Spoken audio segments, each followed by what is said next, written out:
महर्षि भृगु आर्षि परंपरा में एक ऐसा नाम जिसकी स्मृति मात्र से भारतीय ज्ञान विज्ञान की आधारशिला प्रकट हो उठती है।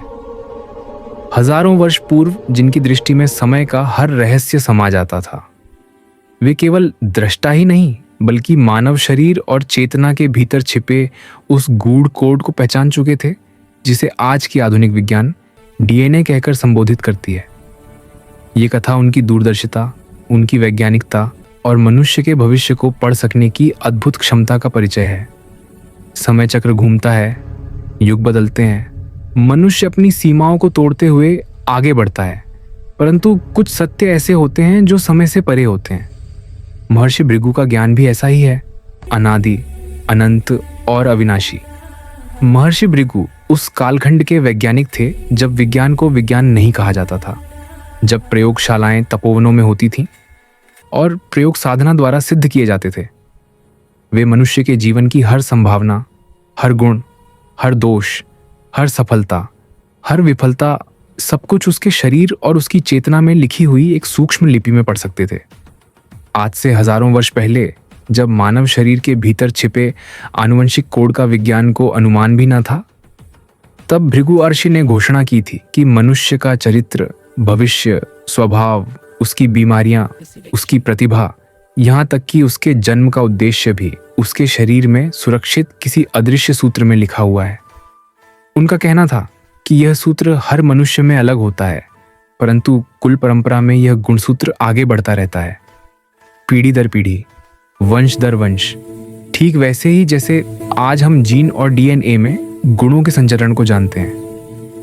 भृगु अर्षि ने इसे पूर्वजों के संस्कारों और कर्मों का संचित भंडार कहा। विज्ञान इसे आनुवंशिक सूचना कहता है। दोनों के केंद्र में मनुष्य, एक ऐसा जीव जो अपनी उत्पत्ति और उद्देश्य को समझने के लिए निरंतर प्रयासरत है। महर्षि भृगु ने उस समय की परिस्थितियों को देखते हुए इस ज्ञान को ज्योतिष के माध्यम से संरक्षित रखा, क्योंकि उस युग में विज्ञान को समझने की भाषा यही थी। ग्रह नक्षत्र महज प्रतीक नहीं थे, बल्कि ऊर्जा संरचना का कोड थे। भृगु संहिता उस कोड की विश्वकोश है। कल्पना कीजिए, एक ऐसा पांडुलिपि भंडार जहां लाखों मनुष्यों के जीवन का इतिहास, वर्तमान और भविष्य लिखा हो। यह आज भी अस्तित्व में है। उत्तर भारत के कुछ स्थलों पर संरक्षित महर्षि भृगु का ज्ञान आज भी खोजा जा रहा है। इससे भी आश्चर्य की बात यह है कि यह ज्ञान व्यक्ति को पहचान लेता है। भृगु संहिता पढ़ने वाले विद्वान बताते हैं कि जब कोई व्यक्ति उनके सामने बैठता है तो उसके विवरण से मेल खाता हुआ पत्तल या पत्ता स्वयं सामने आ जाता है। ये कैसे संभव है? क्या कोई दस्तावेज स्वयं को व्यक्ति के साथ मिलान कर लेता है, या फिर व्यक्ति के शरीर से निकलती कोई पहचान, कोई कंपन किसी सूक्ष्म ताले की चाबी बन जाती है? आज विज्ञान कहता है कि हर मनुष्य के डीएनए का पैटर्न विशिष्ट होता है। उससे व्यक्ति की पहचान, इतिहास, रोग और गुणों की जानकारी मिल सकती है। तो क्या यह संभव नहीं कि महर्षि भृगु ने उसी डीएनए की कंपनों को पढ़ने का विज्ञान विकसित कर लिया था? वे शरीर की भाषा को जानते थे। वे नाड़ी की स्वर तरंगों में भविष्य पढ़ते थे। और यह नाड़ी परीक्षण केवल स्वास्थ्य का परीक्षण नहीं था, बल्कि मनुष्य के पूरे जीवन सेल स्क्रिप्ट को पढ़ लेने का विज्ञान था, जैसे आज की जीनोमिक्स। महर्षि भृगु कहते थे कि मनुष्य कर्म करता है, लेकिन उसका चयन भी उसकी वंशानुगत बीज संरचना से प्रभावित होता है। आधुनिक विज्ञान इसे व्यवहार आनुवंशिकी कहता है। आज यह सिद्ध हो चुका है कि हमारी आदतें, भय, प्रतिभाएं और मानसिक विशेषताएं हमारे जीनों में संग्रहित होती हैं। यह शोध नया है, परंतु भृगु अर्षि इसे हजारों वर्ष पूर्व बता चुके थे।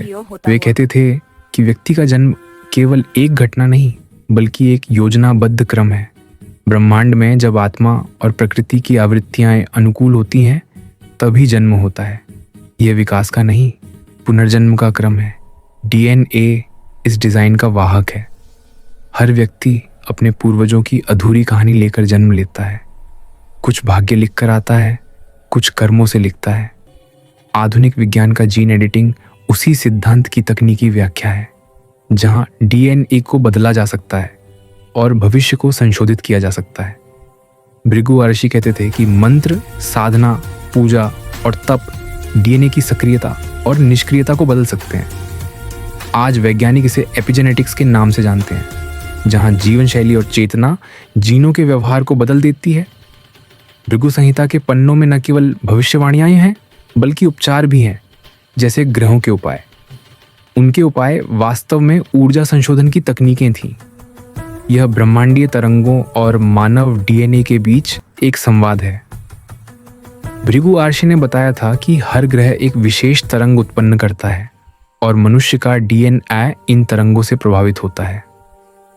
आज अंतरिक्ष विज्ञान कहता है कि सूर्य का सौर विकिरण, चंद्रमा का गुरुत्व और ग्रहों की तरंगें मानव शरीर की कोशिकाओं को प्रभावित करती हैं। यह विज्ञान अभी शोध में है, परंतु उसका मूल सिद्धांत वही है जिसे भृगु आर्षि पहले ही बता चुके हैं। भृगु आर्षि ने ज्योतिष के माध्यम से मानव डीएनए और उसके भविष्य का नक्शा तैयार किया। इसलिए जन्मपत्री एक प्रकार से जैविक ब्लूप्रिंट है, एक ऐसी स्क्रिप्ट जो पृथ्वी पर जन्म के सटीक क्षण से ग्रह ऊर्जा और डीएनए की तालमेल को दिखाती है। इसका अर्थ ये नहीं कि मनुष्य केवल ग्रहों का दास है, बल्कि ये बताता है कि मनुष्य किस दिशा में प्रवाहित होने में सक्षम है। यह संभावनाओं का विज्ञान है, निश्चितता का नहीं। जैसे डीएनए में कई संभावित जीन होते हैं, लेकिन सक्रिय कौन होंगे ये वातावरण और कर्मों पर निर्भर करता है। वही सिद्धांत भृगु ज्योतिष में भी लागू होता है। मनुष्य जब किसी कठिनाई या बड़े जीवन निर्णय में उलझता है, तब वह प्रश्न करता है, मैं कौन हूं, मेरा उद्देश्य क्या है। इसी प्रश्न का उत्तर भृगु संहिता देती है। यह व्यक्ति की स्वयं से मुलाकात है।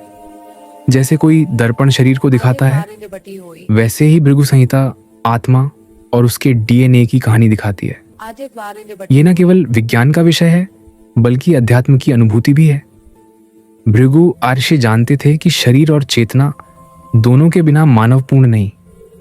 इसलिए उनके सिद्धांत में मनुष्य केवल मांस और हड्डियों का समूह नहीं, बल्कि सूक्ष्म ऊर्जा का वाहक है। डीएनए उस ऊर्जा की भौतिक अभिव्यक्ति है।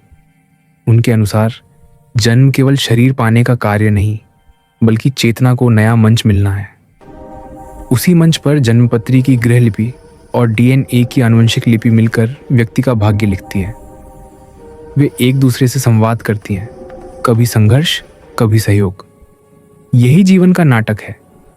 भृगु आर्षि ने इस नाटक को पढ़ना सीखा और उसे ग्रंथों में संरक्षित रखा। ये ज्ञान इतना व्यापक था कि महर्षि ने अपने शिष्यों को इसे लिखने में सहायता हेतु लगाया। लाखों व्यक्तियों की जीवन स्क्रिप्ट का संकलन हुआ, जो समय समय पर अद्यतन भी होता रहा। इसमें केवल राजा महाराजाओं का नहीं, बल्कि सामान्य मनुष्यों का भविष्य भी दर्ज है।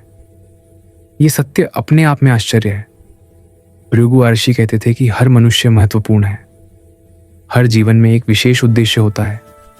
कोई भी जन्म व्यर्थ नहीं। विज्ञान अब इस दिशा में बढ़ चला है कि हर व्यक्ति का डीएनए क्रमांक अद्वितीय है। यह विशिष्टता उसे दूसरों से अलग बनाती है। उसी विशिष्टता को भृगु आर्षि पहचान लेते थे। नाड़ी, नाम, कुल, जन्म के क्षण, सभी संकेत मिलकर व्यक्ति की ऊर्जा पहचान बनाते हैं। यह पहचान डीएनए से परे नहीं, बल्कि डीएनए ही उसका भौतिक स्वरूप है।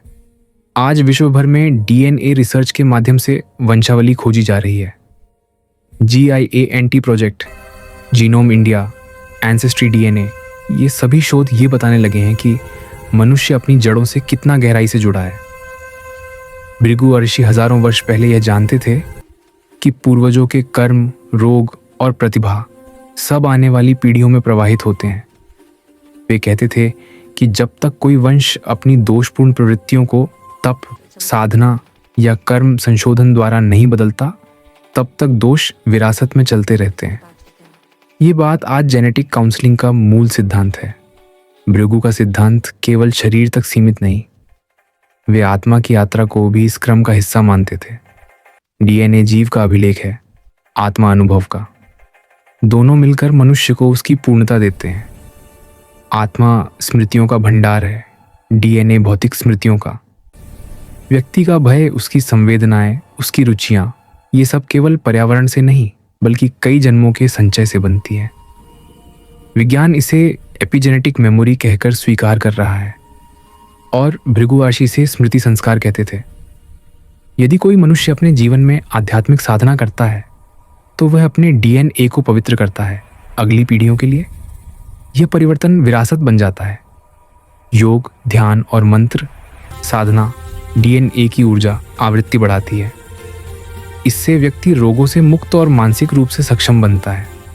आज वैज्ञानिक शोध बता रहे हैं कि ओम ध्वनि का कंपन डीएनए की संरचना पर सकारात्मक प्रभाव डालता है। यह शोध आधुनिक है, परंतु भृगु ऋषि इसे पहले ही समझा चुके थे। अब हम एक गहरे प्रश्न की ओर बढ़ते हैं। क्या इंसान अपने डीएनए के बंधनों को बदल सकता है? भृगु ऋषि कहते हैं, हाँ, मनुष्य के पास आत्मचेतना की शक्ति है। वह अपने कर्मों से अपनी स्क्रिप्ट का पुनर्लेखन कर सकता है। प्रकृति दया नहीं, न्याय करती है। वह जो बोता है वही पाता है। यही करुण और कठोर सत्य है। मनुष्य अपने जीवन में परिवर्तन चाहता है तो उसे अपनी ऊर्जा बदलनी होगी। यही ऊर्जा ग्रहों से संचालित होती है और डीएनए में दर्ज होती है। कर्म और भाग्य साथ चलते हैं, एक ही सिक्के के दो पहलू की तरह। भृगु संहिता का वैज्ञानिक रहस्य यही है। ये मनुष्य को उसकी संभावनाओं का दर्पण दिखाती है। ये उसे चेतावनी देती है कि कौन सी राह विनाश की ओर होगी और कौन सी उसे उसके लक्ष्य तक ले जाएगी। आधुनिक विज्ञान इसे प्रिडिक्टिव एनालिसिस कहता है। भविष्यवाणी एक अनुमान है और अनुमान डेटा पर आधारित होता है। भृगु ऋषि ने यह डेटा मानव शरीर और मन की सूक्ष्म तरंगों से लिया था। ये डेटा इतना व्यापक था कि एक व्यक्ति का भविष्य दूसरी पीढ़ियों को भी प्रभावित करता है। इसलिए भृगु संहिता पारिवारिक इतिहास की भी कहानी कहती है। ये इंटरजेनरेशनल कोडिंग का आध्यात्मिक रूप है। मनुष्य समय को रैखिक मानता है, परंतु आर्षियों की दृष्टि में समय वृत्ताकार है। अतीत, वर्तमान, भविष्य, त्रिकाल एक साथ उपस्थित होते हैं। जब व्यक्ति अपनी नाड़ी पर ध्यान देता है तो उसकी चेतना उन तीनों कालों को स्पर्श कर लेती है। भृगु ऋषि इसी रहस्य के जाता थे। उनकी दृष्टि में भविष्य अनिश्चित नहीं बल्कि संभावित मार्गों का समूह होता है। मनुष्य अपनी इच्छा और कर्म के अनुसार रास्ता चुनता है। डीएनए रास्ते बताता है, लेकिन चलना मनुष्य के हाथ में होता है। आज विज्ञान ने डीएनए की संरचना को खोज लिया है, पर उसकी संभावना को समझना अभी शुरू ही हुआ है। मानव डीएनए में 98% हिस्सा, जिसे पहले जंक डीएनए कहा जाता था, अब शोध बता रहा है कि वही सबसे महत्वपूर्ण हिस्सा है। वही चेतना और ऊर्जा का भंडार है। भृगु ऋषि कहते थे कि वही आत्मा के अनुभवों का कोश है। कर्मों का हिसाब यहीं सुरक्षित रहता है। जब आत्मा नया जन्म लेती है तो यह कोश फिर सक्रिय हो जाता है। यही कारण है कि कुछ बच्चे जन्म से ही असाधारण प्रतिभा के धनी होते हैं। वैज्ञानिक इसे प्रोडिजी फैक्टर कहते हैं। भृगु इसे पूर्व जन्म संस्कार कहते थे। भविष्य विज्ञान की दिशा अब इसी रहस्य की ओर बढ़ रही है। क्या हम अपने डीएनए के माध्यम से समय की जानकारी पढ़ सकते हैं? क्या भविष्य निर्धारण एक दिन वैज्ञानिक तकनीक बन जाएगा? संभव है। और जब वह दिन आएगा तब संसार यह स्वीकार करेगा कि भृगु ऋषि की दृष्टि समय से परे थी। वे उन कुछ स्थलों में से थे जहां विज्ञान और अध्यात्म अलग नहीं थे। वे दोनों एक दूसरे के सहयात्री थे, ब्रह्मांड की खोज के पथ पर। भृगु ऋषि के बारे में कहा जाता है कि वे ब्रह्मा जी के मानस पुत्र थे, अर्थात वे सृष्टि विज्ञान के प्रथम जानकारों में से थे। उनका ज्ञान केवल पृथ्वी के मनुष्यों तक सीमित नहीं, वे समस्त ब्रह्मांड की रचना और मानव चैतन्य के रहस्यों के अधिकारी थे। वे जानते थे कि ऊर्जा और पदार्थ का संबंध अटूट है। आज विज्ञान इसे E=mc² के माध्यम से समझता है। उन्होंने बिना किसी उपकरण के वह सब जान लिया जिसकी खोज में विज्ञान करोड़ों डॉलर खर्च कर चुका है और अभी भी संघर्षरत है। ये कहानी केवल भूतकाल की नहीं, ये वर्तमान और भविष्य की भी कहानी है। जब एक व्यक्ति भृगु संहिता पढ़वाता है तो वह अपने डीएनए की स्मृतियों का सामना करता है। वह अपने भीतर छिपे उस कोड का अर्थ समझने लगता है जो उसे विशिष्ट बनाता है। वह जानता है कि वह क्यों जन्मा है, वह किस उद्देश्य के साथ आया है। वह अपनी गलतियों को सुधार कर अपने वंश को आगे बढ़ा सकता है। वह अपनी भावी पीढ़ियों के लिए बेहतर जीवन निर्मित कर सकता है। यही भृगु ऋषि की सबसे बड़ी देन है, मानव विकास की चेतना। यदि हम आज के विज्ञान को देखें तो वह बड़ा हो चुका है, परंतु अभी भी अधूरा है। उसने डीएनए के दरवाजे को तो खोल लिया है, पर उस कमरे की दीवारों पर लिखी भाषा को अभी पढ़ पाना बाकी है। वहीं भृगु आर्षि ने उस भाषा को पूरी तरह पढ़ लिया था। उन्होंने डीएनए को नियति नहीं, संभावनाओं की पुस्तक कहा, और मनुष्य उस पुस्तक का लेखक। लिखना वह स्वयं सीख सकता है। इस सत्य को समझना मानव जाति के लिए अगला महान कदम होगा। जब विज्ञान और अध्यात्म फिर मिलेंगे, तब दुनिया मनुष्य को एक नए रूप में देखेगी। वह अब केवल जैविक जीव नहीं रहेगा, बल्कि चेतना का वाहक बन जाएगा। डीएनए उसका यंत्र और आत्मा उसका संचालक। महर्षि भृगु उसी भविष्य की घोषणा करने आए थे। उनका संदेश सरल है, जानो कि तुम कौन हो, ताकि तुम बन सको वह जो तुम्हें बनना है। मनुष्य का अंतिम लक्ष्य क्या है? केवल जीवित रहना? नहीं, जीवन को जानना, अपनी सीमाओं का विस्तार करना, अपने पूर्वजों के अधूरे सपनों को पूरा करना, अपने भीतर सोई शक्तियों को जगाना। यही भृगु का डीएनए सिद्धांत कहता है। जानो कि तुम अपने भीतर ब्रह्मांड का संपूर्ण इतिहास लेकर चलते हो। तुम स्वयं उस अनंत का विस्तार हो।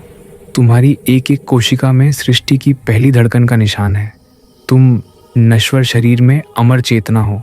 इसे पहचानना ही ज्ञान है, और इस ज्ञान को जीना विज्ञान।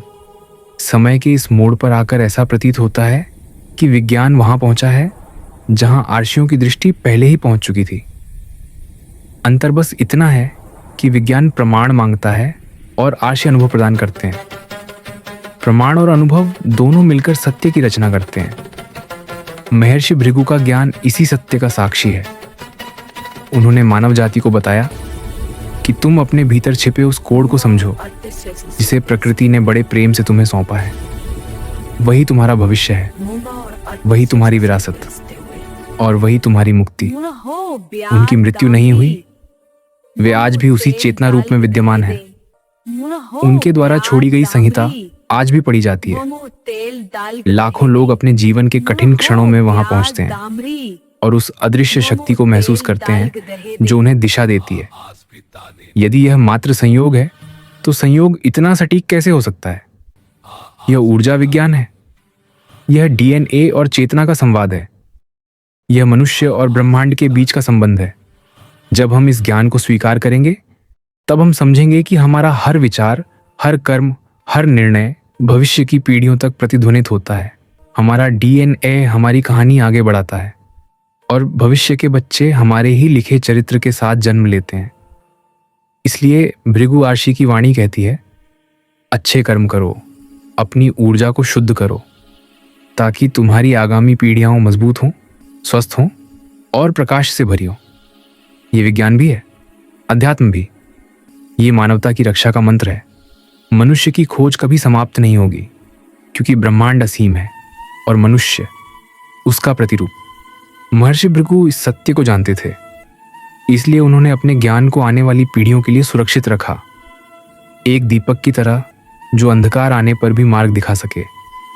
आज विज्ञान का उजाला बढ़ रहा है, परंतु जब उसे अपनी सीमा का बोध होगा, तब वह लौटकर उसी दीपक के पास आएगा, जहां महर्षि भृगु मुस्कुराते हुए कहेंगे, स्वागत है, अब तुम तैयार हो सत्य को देखने के लिए।